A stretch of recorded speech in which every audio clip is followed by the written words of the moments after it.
자, 여러분 안녕하십니까? 자, 이번 시간에는요. 2025년도 세무사 시험에 재정학 기출문제 총평을 하도록 할게요. 자, 자세한 해설은 제가 나중에 좀 아주 자세하게 해설할 거라서 5문제씩 한 강씩 해서 또 찍어서 올리도록 할게요. 이번 시간에는 간단한 총평과 그리고 간단한 해설과 그리고 어떻게 공부를 해야 될지 뭐 그런 것들 우리가 한번 살펴보도록 하겠습니다. 자, 우선 시험 보신 분들은 고생하셨고요. 그리고 또 앞으로 보실 분들은 제 총평과 공부 방향을 말씀드릴 테니까 그걸 중심으로 어떻게 공부하는 게 바람직할지 방향을 잘 잡으셨으면 좋겠습니다. 우선 첫 번째 제일 관심 있는 게 난이도가 어떻게 됐는가, 이게 관심이 있을 거예요. 이 난이도는요, 뭐 공부하신 분들에 따라 다르긴 하겠지만 제가 그냥 전년도 그 전 최근 5년간 상황을 봤을 때 난이도는 약간 중하에 속했다, 이렇게 볼 수가 있겠습니다. 오케이. 그래서 보통 이제 시험 문제가 난이도가 상이 있고 중이 있고 하가 있다 그러면 보통은 이제 상이 한 10문제, 중이 한 20문제, 난이도 하가 10문제, 보통은 그렇게 내는데 이번 시험은 난이도 상이 한 5문제 정도 출제된 것 같고요. 중이 한 10문제 정도 출제된 것 같습니다. 그리고 쉽다는 게 하가 25문제 정도 된 것 같아서 중하 어느 정도 공부를 하셨으면 고득점이 가능할 것으로 보이고요. 그래서 대략 한 5개 정도 틀렸거나 한 90점, 80점 정도 받으셨으면 잘 하신 게 아닐까 하는 생각을 해보매요. 그래서 이게 실제로 메일이나 아니면 카페 댓글에도 보시면 한 85점, 한 90점 이렇게 받으신 분들도 합격했다 이렇게 알려주고 계세요. 아니 그러면 이렇게 난이도 하가 진짜 쉽냐? 그건 아니고요. 이게 각각의 보기 지문은 제가 계속 말씀드리는데 5개 지문이 있지 않겠습니까? 이렇게. 그러면요, 이게 1번하고 2번은 난이도가 좀 높은 선지라고 할게요. 얘가 그럴 수 있어. 난이도가 상 이렇게 될 수 있는데 근데 정답이 3번이 정답이라 할게요. 정답인데 얘가 난이도가 하라고 보시면 되겠어. 그러니까 우리가 보기 지문 5개 중에서 상대적으로 가장 틀린 것은 이렇게 찾을 때 난이도 하인 지문이 또 답이고 그런 것들이 많이 출제가 됐기 때문에 그래서 1, 2번 때문에 약간 문제가 만만치 않아 보일 수 있다라고 생각하셨던 분들도 3번이 틀렸군 이렇게 돼가지고요. 오히려 문제는 맞출 수 있는 그런 측면에서 생각했을 때 난이도가 하라는 얘기고 만약에 틀린 지문을 요걸 막 섞어서 낸다거나 1번, 2번에서 틀리게 했다 그러면 난이도가 조금 더 올라갈 수 있을 거예요. 근데 이제 전체적으로 시험을 좀 어느 정도 잘 보셨다라고 하는 것은 지금 말씀드린 것처럼 정답에 찍힌 게 난이도 하인 경우가 좀 많이 있어서 그랬다라고 보시면 되겠어요. 그래서 전년 대비 난이도라고 하면은요, 전년보다는 훨씬 쉬워졌다라고 생각할 수 있어요. 24년도보다도 훨씬 쉽게 좀 출제가 됐습니다. 오케이. 자, 그 다음에 출제 경향은 어떻게 되는가 한번 말씀드리면 출제 경향 이렇게 한번 체크를 해보면 우선 출제 경향에서 예전에 좀 힘들었을 때는요, 계산 문제도 많고 난이도가 좀 높게 이렇게 출제가 돼서 평균 성적이 막 4, 5, 60점 뭐 꽈락도 되게 많고 그런 적도 있었는데 최근에 출제 경향은 철저하게 약간 기출 위주로 유사하게 출제됐다라고 생각하시면 되겠습니다. 오케이? 자, 그래서요, 기출 위주로 유사하게 출제됐고 또 하나의 특성은 뭐냐면 계산 문제의 비중이 좀 줄어들었어요. 계산 비중이 감소됐습니다. 오케이? 그래서 우리 책 포인트 재정학도 보면 살짝 수식이나 그래프가 뭐 그렇게 많지는 않거든요. 사실 제가 말씀드렸잖아. 뭐 일반 균형에서 나타나는 계약 곡선 이런 거 하지 말라고. 물론 아예 안 하는 건 아닌데 설명은 드리고 제가 따로도 강의를 하긴 하지만 근데 거기에 막 메인으로 막 하실 건 아니라고 그랬죠. 어느 정도 실력 쌓으신 분들은 좀 하셔도 되긴 하지만 그렇지 않은 분들은 가볍게 하세요. 막 그 앞에 MRS, MRTS 뭐 이런 것들 때문에 정신이 없게 막 이렇게 만드는 경우가 있는데 앞에 챕터 2장 이런 데 나오다 보니까 멘붕에 빠집니다. 그럴 필요 없고요. 계산 문제 비중도 작게 되고 아주 어려운 계산 문제가 아니라 난이도도 좀 쉽게 출제가 되고 있으니까 제가 말씀드리는 포인트대로 잘 따라오시면 될 것 같고요. 그리고 이게 말 문제로 직관적으로 보는 게 되게 중요하거든. 그래서 앞으로 어떻게 될지 모르겠지만 어차피 세무사 시험에서 회계학 세법이 너무 어렵게 좀 출제돼서 난이도 조절을 하고 있어서 뭐 당분간은 요 추세보다 조금 어렵게 나오더라도 할만하다 이런 수준으로 나오지 않을까 하는 생각을 해봅니다. 아니 그러면 기출 위주로 나왔다고 하는데 그러면 출제 경향이 예상 범위 내에서 출제됐느냐 예상 범위 밖에서 불이타성으로 출제되었는가? 네. 또는 아니면 불이타성의 문제가 구석탱이에서 문제가 많이 출제되었는가? 라고 할 땐요. 그래도 불이타성 문제보다는 기출 위주로 해서 예상 범위 내에서 많이 출제됐다라고 볼 수가 있습니다. 오케이? 그렇게 정리해 보시면 되겠습니다. 자, 그래서 지금까지 이러한 출제 경향을 봤을 때 앞으로의 최신 트렌드는 어떻게 될 것 같니? 라고 보면은요. 예, 우리가 살짝 다시 자세하게 나중에 보긴 할 텐데 그리고 제 네이버 카페를 가보시면 카페에 짱박사 재정학 스터디에 가보시면 거기에 제가 우리 객관식 문제 있죠. 객관식 교재. 그 객관식 교재에 있는 거랑 이번 기출 문제랑 같이 이렇게 연결지어서 뭐랑 관련이 있는가 그걸 말씀드렸는데 거의 대부분 예, 동일하게 거의 유사하게 판박이로 출제된 걸 알 수 있어요. 그래서 기출 중심으로 차근차근 준비하신 분들은 쉽게 다 점수를 어느 정도 고득점을 확보하셨을 거라고 생각합니다. 오케이? 자, 그래서 쓸데없이 어려운 거 빼고요. 중요한 포인트 기출을 중심으로 출제가 되었다라고 보시면 될 것 같고요. 여기 답 고를 때도 기출과 유사하게 출제됐으니까 그런 의미에서 예, 조금 할만했다라는 생각이 듭니다. 자, 그러면 이런 최신의 트렌드와 이번에 나온 출제 경향과 비교해 봤을 때 알았어, 그건 알겠는데 자, 공부는 어떻게 해야 될까? 공부 방법 요거를 말씀을 드리면 자, 앞으로 이제 내년도에 시험 보실 분은 요 공부 방법 이게 중요하겠죠. 그래서 첫 번째는 우리 포인트 재정학을 기준으로 해가지고요. 포인트 재정학 이게 이제 어떤 분들은 이렇게 보면 아 뭐야 내용이 이렇게 되게 얇네 분량이 작아 보이네 아니요 이게 여기 문제가 빠져 있어서 그런 것이지 내용이 핵심만 잘 모아서 잘 정리가 돼 있거든요. 그래서 그 내용을 잘 체크하시면 되겠고 빨리 재정학이 어떤 과목인가 적응을 하시고요. 그 다음에 제가 강조하는 게 객관식 재정학 문제를 빨리 푸셔야 돼요.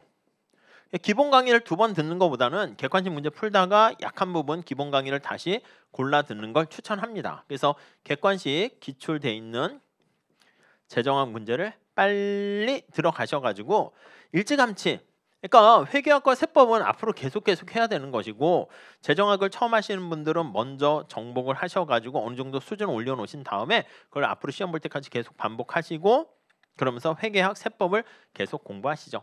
자, 여기다가 연도별 기출문제 제가 출간한 거 있죠. 그래서 강의도 있습니다. 그래서 15개년 기출문제를 잘 반복해서 보시면 제가 봤을 때는 충분할 것 같습니다.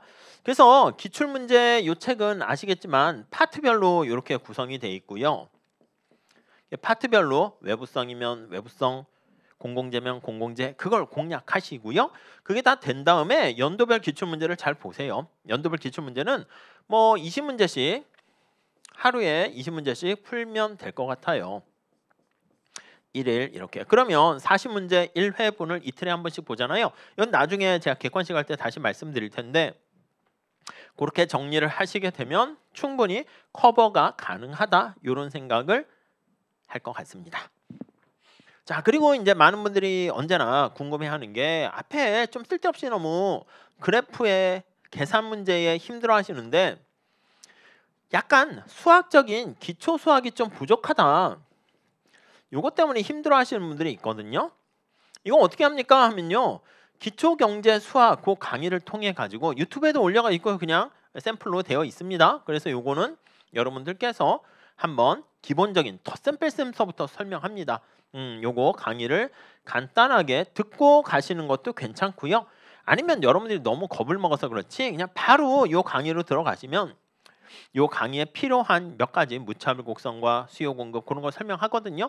뭐 탄력성 이런 것도 말씀드리는데 그걸로도 충분해요. 그래서 요 강의를 들으면서 이해가 잘 된다. 그럼 그대로 하시고 좀 약간 부족하다, 불안하다. 그러면 저거 들으시면서 여기 나와 있는 게 경제학과에서 얘기하는 기초 경제 수학이라 볼 수가 있는데 요게 경제 수학이라 볼 수 있는데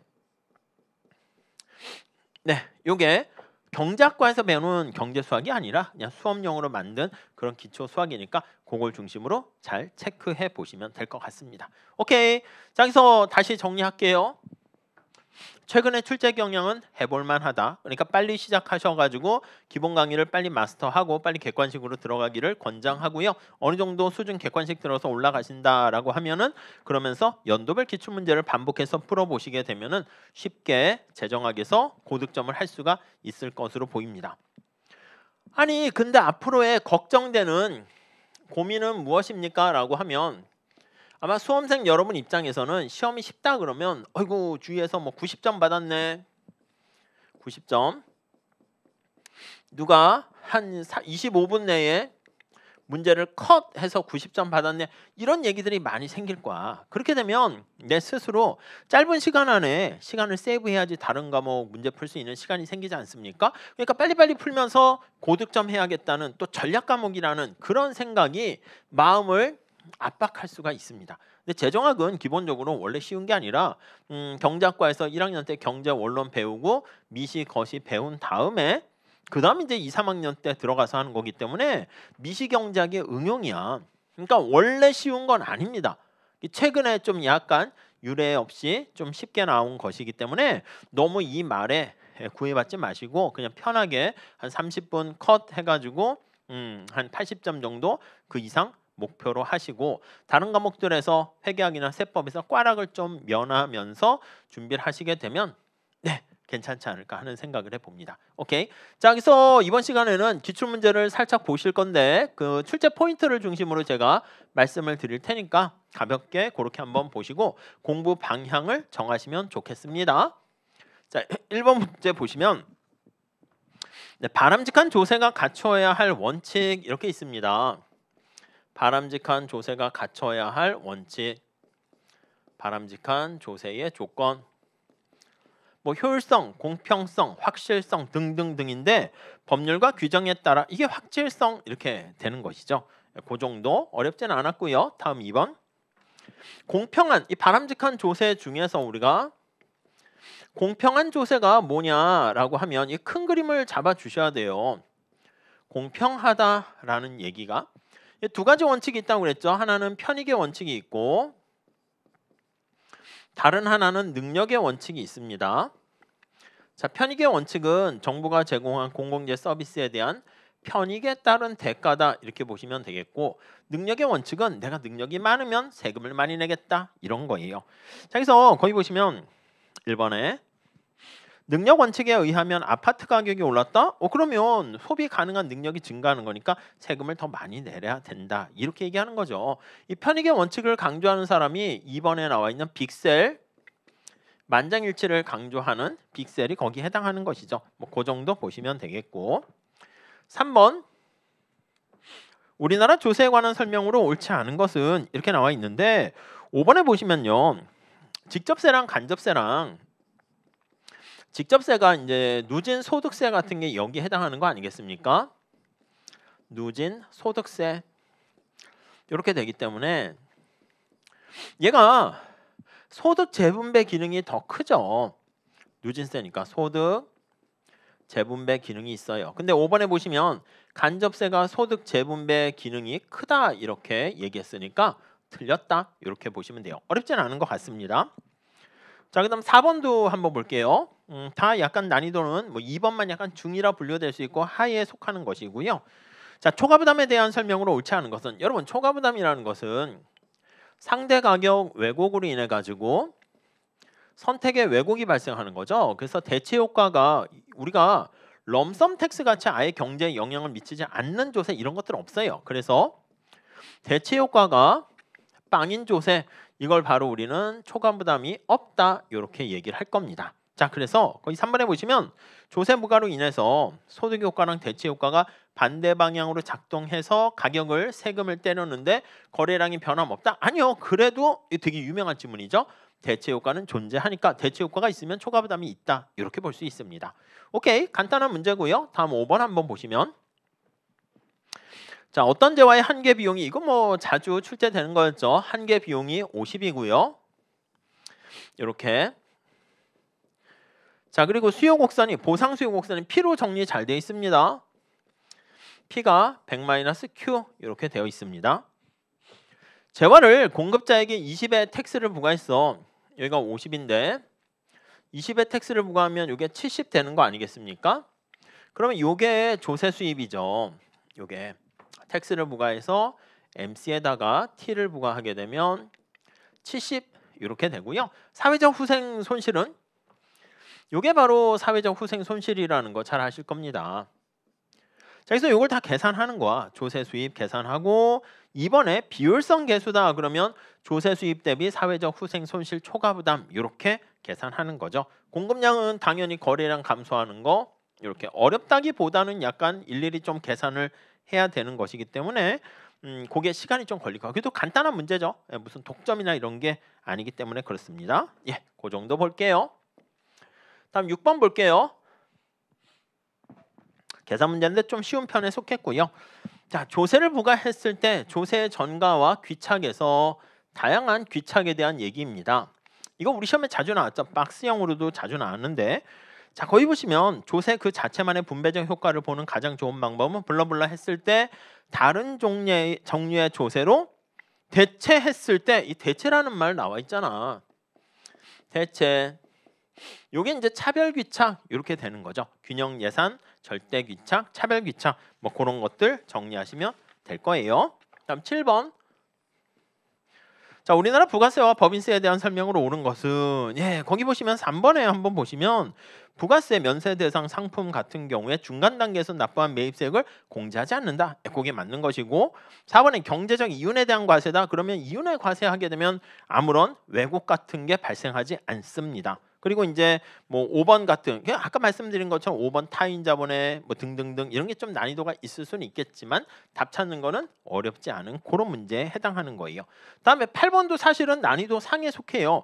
알링햄 샌드모 모형 나와 있는데 아니 사람들의 기대소득을 극대화하는 걸 먼저 기본으로 해달라고 그랬죠.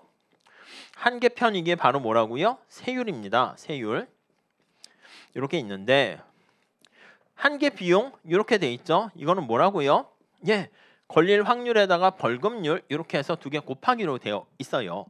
자, 그래서 이게 바로 기본적인 모형인데 요건 기대 소득의 극대화고요. 이걸 좀 더 확장한 게 기대 효용의 극대화, 알링햄 샌드모 모형 이렇게 되는 건데 기본적인 원리는 똑같아요. 그래서 2번에 보시면 세율 인상에 따른 대체 효과는 대체 효과가 상승에 우리 상식에 통하는 거죠. 세율이 인상하게 되면 거기 보시면 그러면 대체 효과가 상식에 통하는 거니까 이것도 똑같습니다. 수평축에 나와 있는 탄로소득은 탈세 크기죠.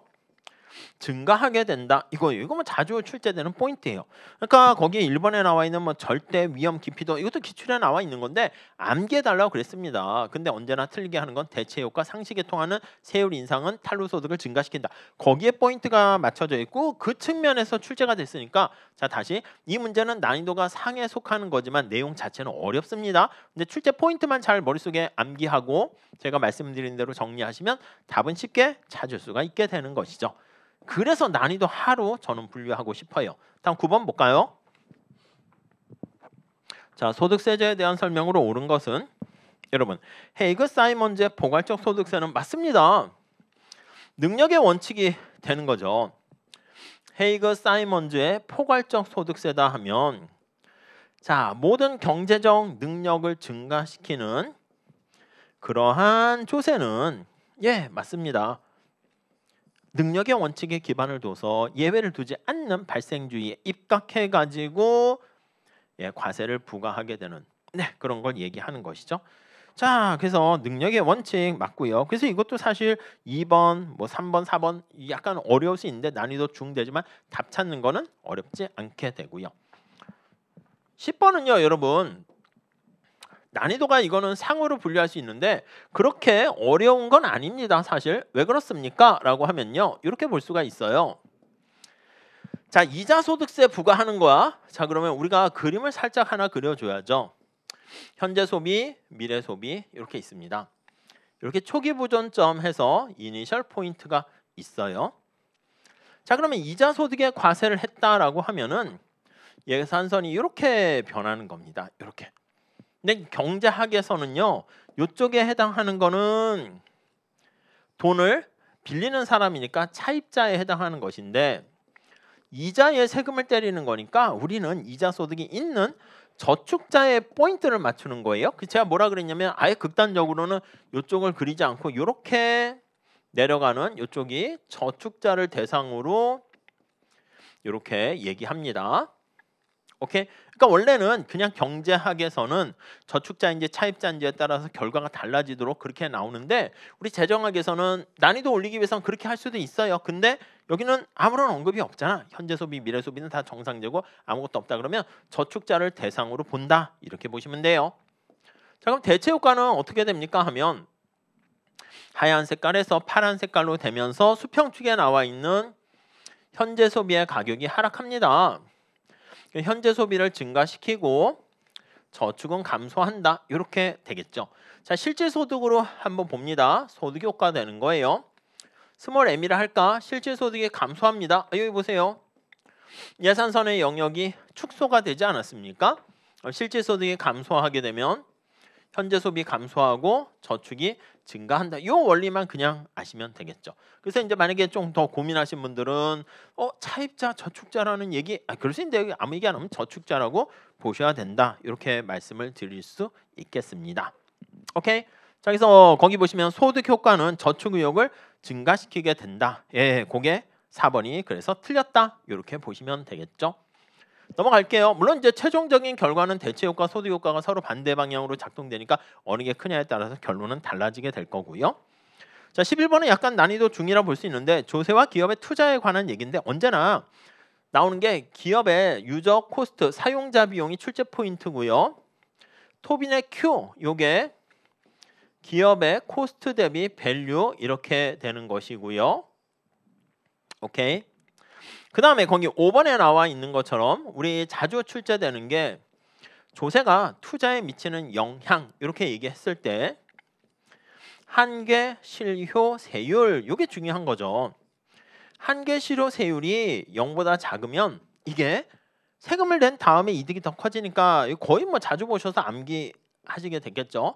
투자를 촉진하게 된다. 예, 이걸 잘 보셔야 되겠습니다. 그래서 뭐 5번이 잘못된 거 보시면 되겠고 다음 12번. 12번이 약간 난이도가 좀 있긴 해요. 그리고 거시경제학에 대한 얘기입니다. 자, 국채를 발행했는데 그 국채를 어떻게 했냐면 거기 보시면 기억에 시중에 소화될 때 국채를 중앙은행이 인수할 때 이것도 객관식 때 설명드리긴 했는데 약간 거시경제학 얘기니까 사실 출제하기는 좀 그래. 근데 또 나왔는데 대신 똑같이 나오긴 했습니다. 그래서 중앙은행이 본드를 인수하게 되면 정부가 돈을 빌리는 거와 본드를 발행했습니다. 발행해서 돈을 빌리는 거지 이게 돈을 차입하는 거라고 생각하시면 돼요. 근데 어디에 돈을 빌리냐면 중앙은행이 한국은행이죠. 한국은행에서 돈을 빌리게 됩니다. 이렇게 본드를 주고 돈을 이렇게 공급하게 됩니다. 그러면 한국은행에서 돈을 빌려가지고 쓰면 새로운 돈이 한국은행 창구 내에서 나오게 되는 거니까 이게 본원 통화가 증가해 통화량이 증가합니다. 자, 그래서 거의 디귿에 보시면 통화량이 증가해서 얘가 물가 상승이라는 인플레이션, 돈을 많이 풀어내는 거 아니겠습니까? 그래서 인플레이션이 발생한다. 맞아요. 디귿하고 리얼이 같은 얘기입니다. 오케이. 자, 그래서 통화량이 증가하게 되면 국채를 발행해서 본드를 조달해서 정부 지출을 증가시키면서 통화량이 증가하니까 경제 부양 효과는 훨씬 더 커진다 이런 얘기예요. 근데 이게 이제 사실 제가 봤을 때는 거시경제 얘기고 사실 자주 출제되면 안 되는 파트 중에 하나예요. 그래서 이게 조금 그래도 어렵지 않았을까. 근데 기출하고 똑같이 출제가 돼서 그나마 낫긴 해요. 네, 이게 한 상 정도 되는 문제입니다. 다음 13번 볼게요. 자, 위험자산에 대한 이것도 약간 난이도가 상에 해당하는 건데 암기해달라고 그랬습니다. 투자자의 위험부담 행위가 소득 탄력성 0보다 작을 때 옳은 것은 그래서 이게 3번에 보시면 손실보상제도를 전혀 허용하지 않을 때 오케이? 그리고 완전히 허용할 때 그때 소득효과, 대체효과 얘기하는데 대체효과가 역시 상식에 통하는 효과죠. 그래서 이것도 내용을 정확하게 막 그림 그려서 할 게 아니라 그냥 암기해서 푸는 거예요. 그래서 난이도는 상으로 분류하고 싶은데 그런 문제가 한 4개, 5개 정도가 있긴 해요.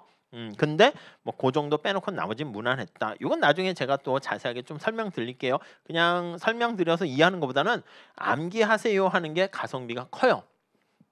재정학은 암기하는 과목입니까? 아니요. 기본적인 내용은 이해를 해야 되는데 이해를 바탕으로 해서 몇 개 꼭지를 암기하고요. 제가 봤을 때 이해해서 암기 쪽으로 가는 그런 거보다 이 파트는 그냥 암기하는 게 가성비가 더 있네 하는 거는 그냥 암기하세요. 대부분 요게 바로 암기하세요의 문제에 속한다 보시면 되겠습니다. 자, 지방분권제도에 대한 설명으로 옳지 않은 것은 요거는 뭐 작년에도 시험에 출제됐어요. 정부 부문의 총 지출 중에서 중앙정부의 총 지출이 아니라 전체 정부 부문의 총 지출 중에서 분자가 중앙정부의 직접적 지출 이렇게 해야죠. 기출 지문입니다. 중앙정부의 직접적 지출.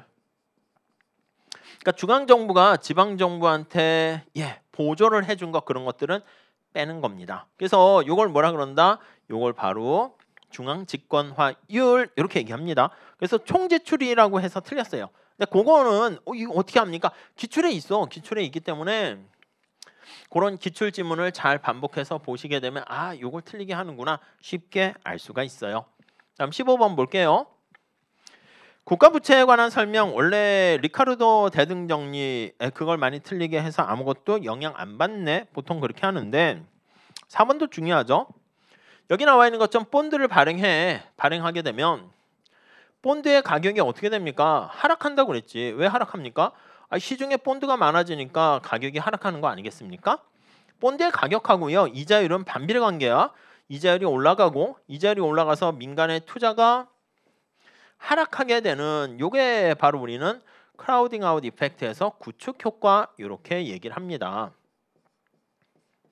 네, 이해 가시겠죠? 그래서 본드를 발행하게 되면 정부가 정부 지출을 사용할 때 국공채를 발행하면 이자율이 올라가기 때문에 4번 보세요. 이자율 거기 국채 가격은 하락하게 되고요. 그 이자율이 하락하게 되면 거기 보시면 이자율 하락은 국채 가격과 반대라고 그랬지. 국채 가격이 하락하면 이자율은 올라가고요. 그래서 이제 두 개 반대되는 거 이렇게 정리하시면 되겠어요. 그리고 이자율이 이렇게 나타나게 되면 올라가게 되면 물가가 올라가는 거랑 똑같습니다. 그래서 채무자의 갚아야 될 부담을 작게 만드는 그것도 자주 출제되는 포인트죠. 그래서 그 정도 국채 가격과 이자율은 서로 반비례 관계다. 그런 것들 잘 보시면 될 거였습니다. 다음 16번.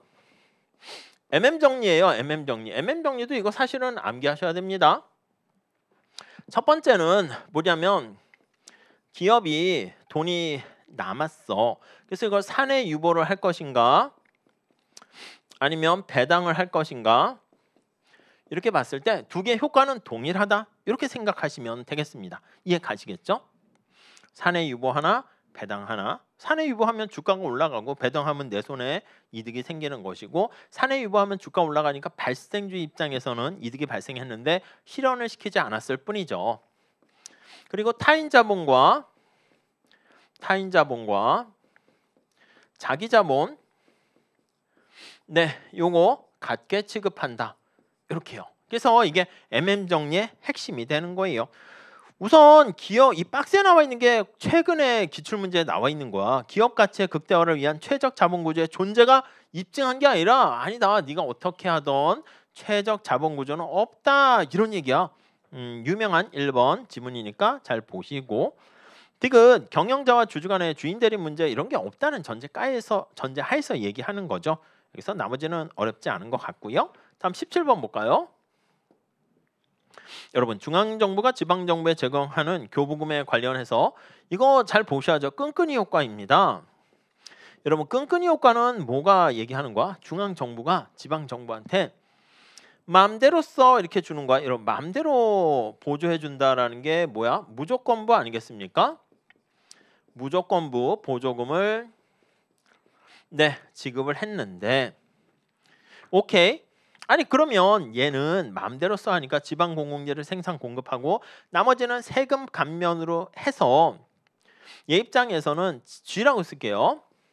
지방공공재 생산 측면에서는 요거 생산에는 좀 약간 마음대로 써 하니까 부정적이 아닐까 이렇게 생각을 한다고. 이론상이야. 이론상. 자 그런데 현실상에서는 네가 생각했던 이론상 그거와는 달리 현실상에서는 지방공공재 생산 공급을 촉진하더라. 얘가 아니더라. 우리가 조건부 대응 보조금과 마찬가지로 지방공공재 생산을 촉진하는 이렇게 뭐라고 끈끈하게 달라붙어 있다가 여러 가지 이유도 봐야죠. 공무원들의 예산 극대화뿐만 아니라 중앙정부가 제공해서 세금 감면으로 쓸 수 있는 돈을 자기가 그냥 키핑해서 놔두고 있어서 내년도에 보도블록 뒤집거나 가로등 만드는데 사용할 수 있다. 그래서 1번에 보시면 보조금이 지급될 때 지방세 감면 이게 아니라니까. 지방세 감면을 안 해주는 거야. 우리가 봤을 땐 지방공공재 생산에 부정적이고 돈이 남으면 텍스를 감면해 줄 것처럼 보이는 게 이론상 이건데 현실상은 지방공공재 생산을 촉진하고요. 텍스 감면의 효과가 없어. 이렇게 된다는 거야. 이게 바로 뭐다? 이게 바로 끈끈이 효과라는 거죠. 오케이 이해 가시죠? 뭐 그 정도 해서 정리해 주시죠. 나머지들은 별로 어려운 지문은 아니고요. 거의 기출 반복되는 거였습니다. 18번 보시면 자 근로소득세 부과가 노동시장에 미치는 영향. 우리 여가가 정상제, 여가가 열등제 그렇게 보셔야 되는데 여가가 열등제일 때는요. 후반골자를 할 수 없고요. 우리가 근로소득세를 부과하게 되면 여가가 정상제가 되었을 때 대체 효과가 상식에 통하는 효과라고 말씀드렸죠. 소득 효과가 약간 삐딱선이 효과라고 말씀드렸습니다. 그래서 기억에 보시면 소득 효과가 대체 효과보다 작으면 후반 골자 아니요. 소득 효과가 대체 효과보다 클 때 우선 기본적으로는 노동 공급 곡선이 후반 굴절합니다. 이거 뭐 자주 많이 보셨을 거예요. 거의 암기하셔도 되는 거죠.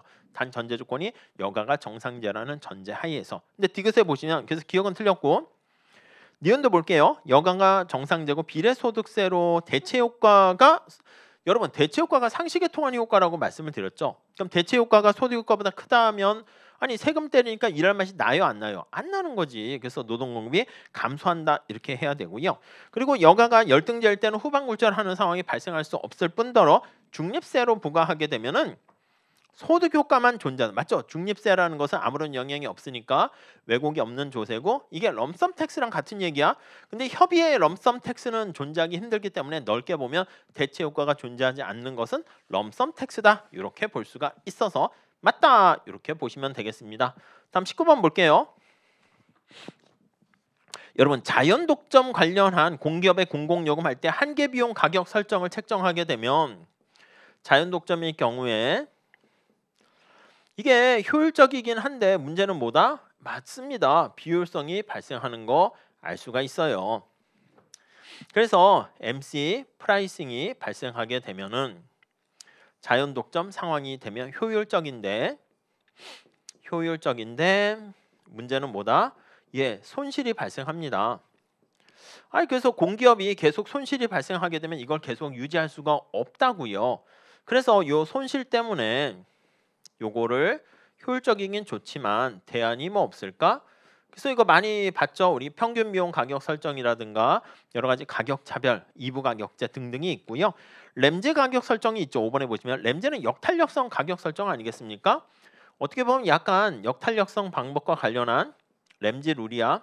램지 가격 설정.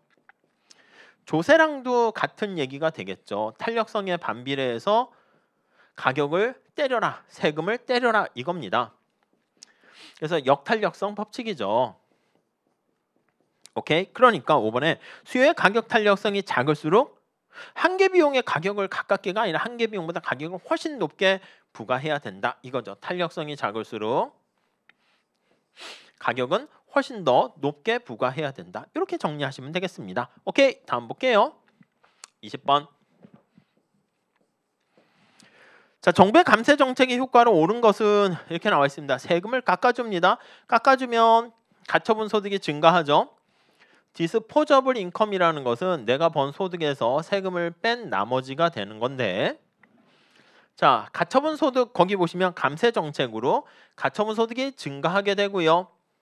증가하게 되면 이게 소비를 증가시킬 수 있게 돼서 이게 이제 경기를 부양시키는 효과가 있습니다. 근데 여기 나와 있는 것처럼 세금을 100만큼 깎아줬을 때 그게 전부 다 소비 100으로 가는 게 아니라 한계 소비 성향의 영향을 받아서 소비의 증가는 MPC에 의해서 영향을 받아요.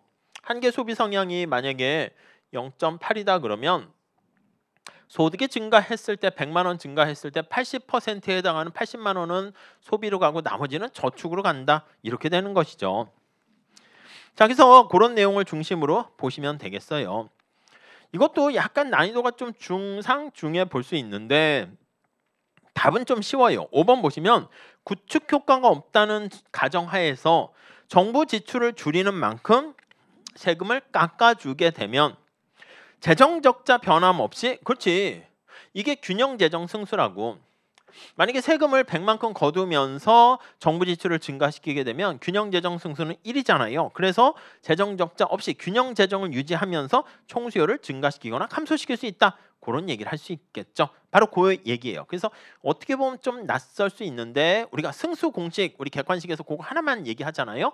조세 승수 공식 그리고 균형 재정 승수, 그거 정도만 잘 보시면 되겠습니다. 넘어갈게요. 약간 요게 이제 경제학적인 설명이 조금 들어가긴 하는 거예요. 자, 21번. 21번은 공공재와 관련한 거네요. 그래서 거기 보시면 순수 공공재는 바로 비경합성과 비배제성을 가지고 있는 거죠. 공공재의 특성, 그거와 관련된 거예요. 어렵진 않네요. 2번 한번 볼까요? 그리고 또 요번 문제는 또 옳은 것이 좀 있긴 해요. 근데 2번은 명확하지. 특성상 가격을 설정할 수 없기 때문에 시장 실패 원인이 될 수 있다. 맞는 질문이죠. 넘어갈게요. 간단한 거니까 22번 보시면 자원 배분의 효율성에 대한 설명으로 옳지 않은 것은, 여러분 4번에 보시면 이것저것 다 섞여 있는데 외부 효과로 인한 비효율성은 중립세, 아니요 여러분, 외부 효과로 인해서 외부성을 해결하기 위해서 시장의 원리를 이용하는 게 뭐가 있다? 피고세죠. 피고세. 중립세라는 건 럼섬 텍스잖아요. 시장에 아무런 영향을 미치지 못하는 건데 이 중립세가 외부성을 해결하기 위한 인센티브를 제공하는 방법이다. 이렇게 보시면 되겠죠. 오케이. 다음 23번. 자, 시장 실패와 정부의 기능에 대한 설명으로 옳지 않은 것은, 자 1번 유명한 거죠. 시장 실패는 정부 개입의 필요 조건인데, 자 3번 볼게요. 비용 체감 산업 밑줄 치시면 앞에서 봤던 규모의 경제로 인한 자연 독점 아니겠습니까? 자연 독점 상황이야. 자, 근데 평균 비용 가격 설정을 하게 되면 독점으로 인한 비효율성을 제거할 수 있다. 아니요. 평균 비용과 가격이 같도록 이렇게 책정하는 거 아니겠습니까? 우리 언제나 효율성을 나타내는 것은 어떤 거야? 한계 비용 가격 설정이지. 이거는 한계 비용이 가격과 같아지는 겁니다. 그렇기 때문에 평균 비용 가격 설정은 효율적이지가 않고요. 얘는 앞에서 본 것처럼 적자라는 손실은 제거할 수 있어요. 제거할 수 있으나 but 비효율적이다라는 것을 알 수가 있습니다. 오케이. 이렇게 정리를 하시고요. 다음 24번. 이게 이제 또 계산 문제긴 한데요. 거기 보시면 사회후생 함수가 롤즈와 관련된 거 이거 많이 했죠. 거기 보시면 x제가 1000단위가 존재합니다. x제. 근데 이 계산 문제로 잘 보셔야 돼요. 이렇게. 근데 이건 거의 기계적으로 하는 거죠.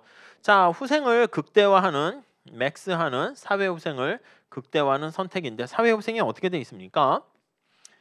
둘 중에 작은 거에 의해서 영향을 미쳐요. UA 이게 바로 숫자까지 기출하고 거의 동일하네요. XB 이렇게 있죠. 오케이. 네, 요거 그냥 푸는 겁니다.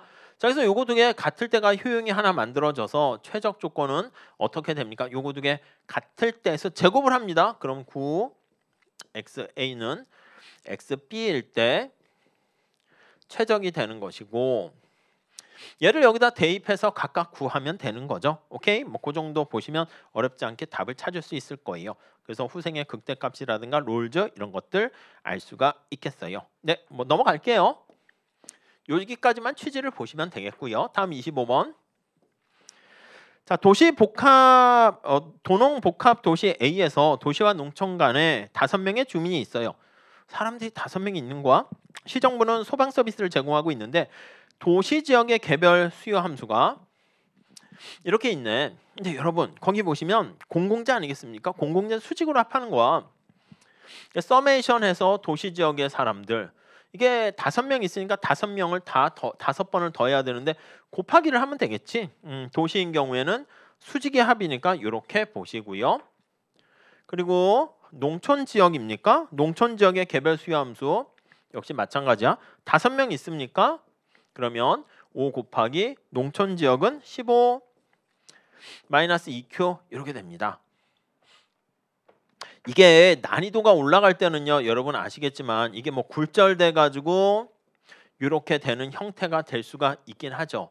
근데 난이도가 올라가지 않으면 사실 출제자들도 과거에 우리 기출됐을 때 굴절되는 이 부분에 생기긴 했는데 출제자분들께서도 아무 생각 없어요. 그래서 그냥 수직으로 합해서 계산을 해서 근데 이제 그게 바꿔지진 않았죠.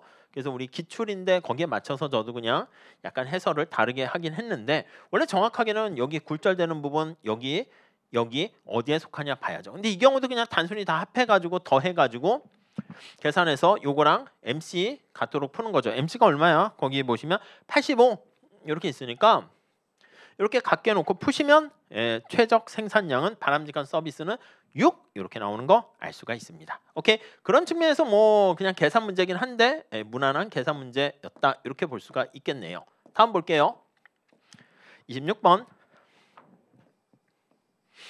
자, A와 B 두 명으로 구성된 사회에서 사회후생을 W를 할 때 평등주의, 공리주의, 롤즈, 사회후생 함수가 요것도 뭐 거기 나와 있죠. 사회후생 함수가 A 앞에는 지금 1 이렇게 있고요. B 앞에는 2 이렇게 있어요. 그러니까 B라는 사람의 효용이 증가할 때 사회 전체 효용이 제곱으로 커지게 증가하는 거 알 수가 있습니다. 5번 공리주의 사회후생함수에서 소득의 한계 효용이 감소하게 된다라고 하면 여러분 공리주의 사회후생함수에서는 단순하게 이게 더하는 겁니다. 사회 효용함수가 얘가 A와 사회후생함수가 B의 합인데요. 한계 효용이 체감한다 그러면 우리 기본 교과서에서 뭐로 돼 있습니까? 김씨와 박씨 기억나십니까? 김씨의 한계 효용이 이렇게 A로 할까요? 감소하고 B의 한계 효용이 이쪽에다가 이렇게 표시를 해서 나타내는 거죠. 한계 효용이 체감합니다. 그랬을 때 사회적으로 최적 수준은 어디입니까? 하면 여기가 돼. 여기. 이해 가시죠? 그래서 A와 B의 소득 수준이 이렇게 결정이 되고요. 각각의 소득 수준에서 한계 효용은 같다. 그래서 이거 많이 암기식으로 했을 겁니다. 롤즈일 때는 총 효용이 같을 때고 공리주의일 때는 공리주의에서 최적 조건은 어떻게 됩니까 하면요. 여기 나와 있는 A의 한계 효용과 B의 한계 효용이 같을 때이다. 이렇게 보시면 되겠죠. 서로 달라야 된다가 아니라 서로 같아야 된다. 이렇게 보시면 되겠네요.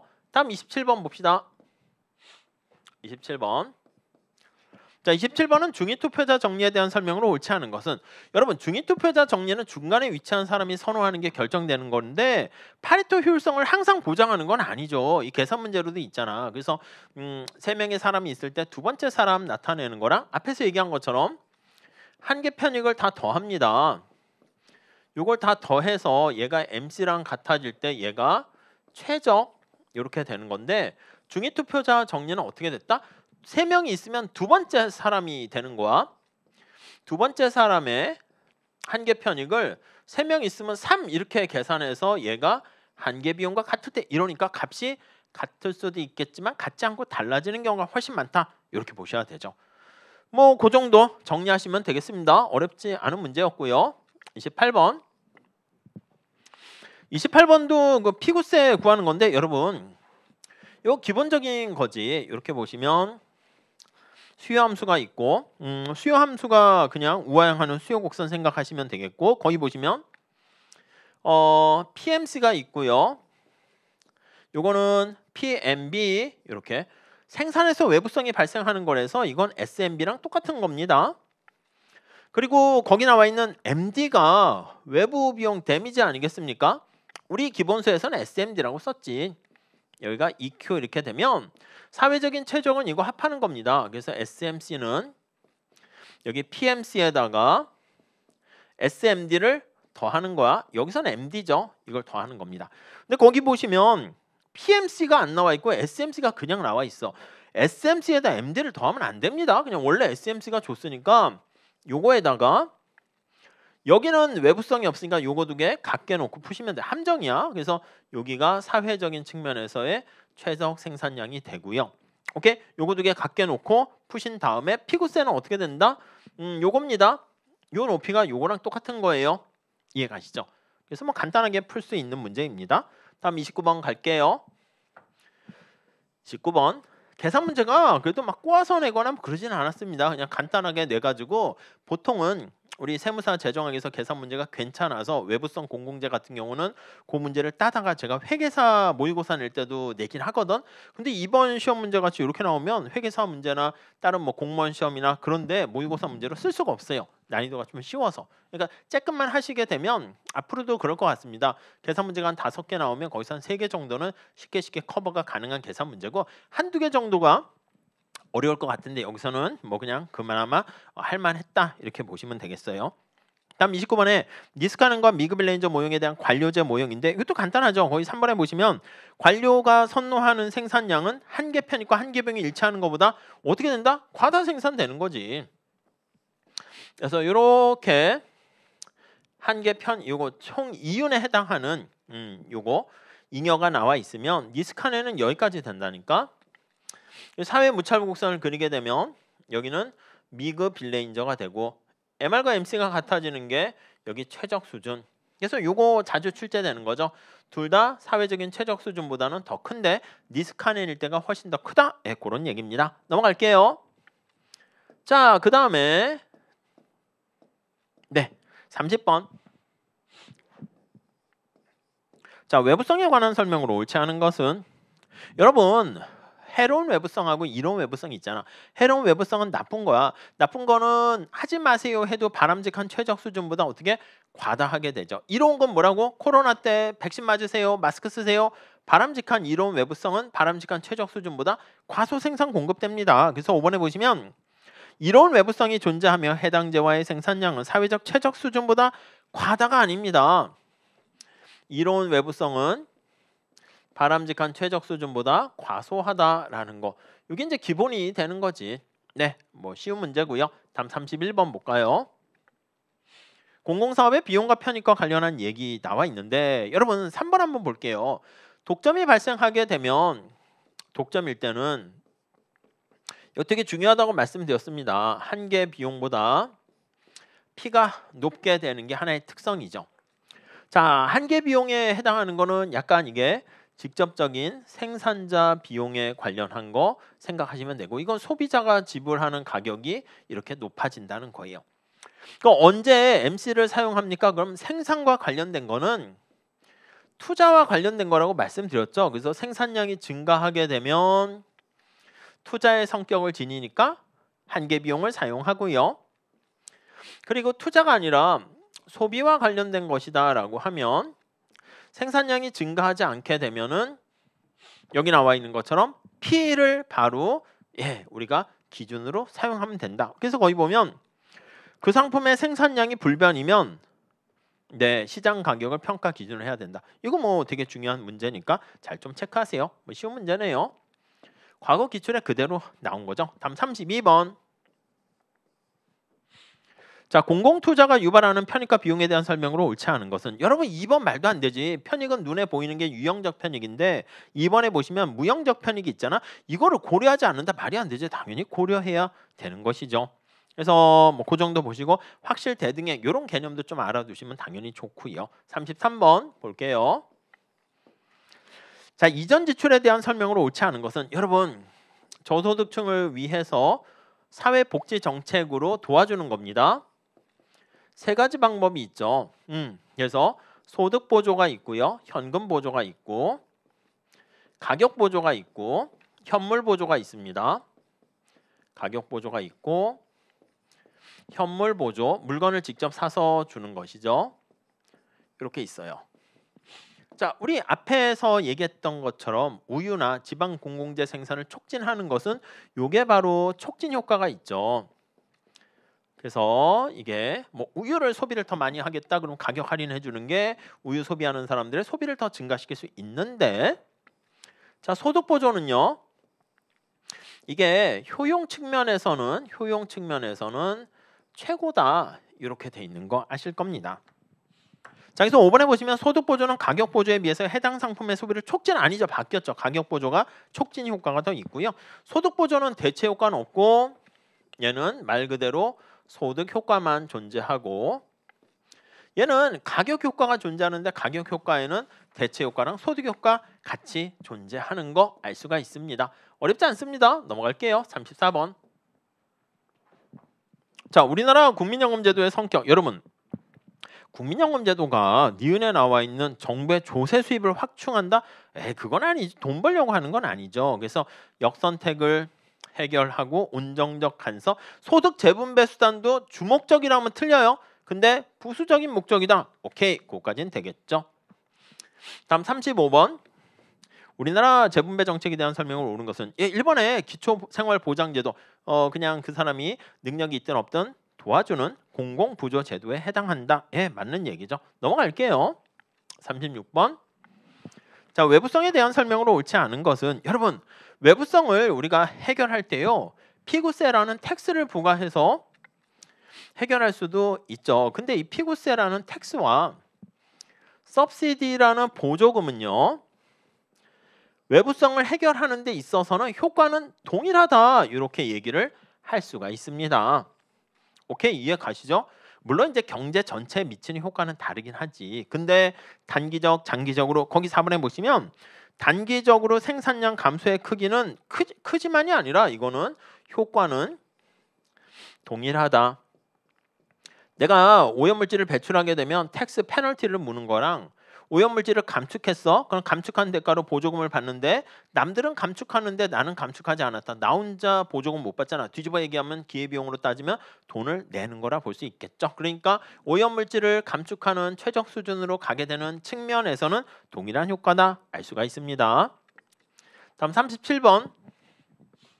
사회의 분배 상태를 나타내는 불평등 지수. 여러분 애킨슨 지수 2번 한번 볼까? 애킨슨 지수는요 1- 계산 문제까지 잘 봐야죠. 여기 보시면 평균 소득에다가 균등 분배, 대등 소득 이렇게 돼 있다고요. 근데 우리 이거 계산 문제도 암기하세요 했는데 요게 균등한 분배가 지금 현재 상태랑 균등하게 분배했을 때 얼마면 동일한 대등한 효과를 나타내는가 요건데요.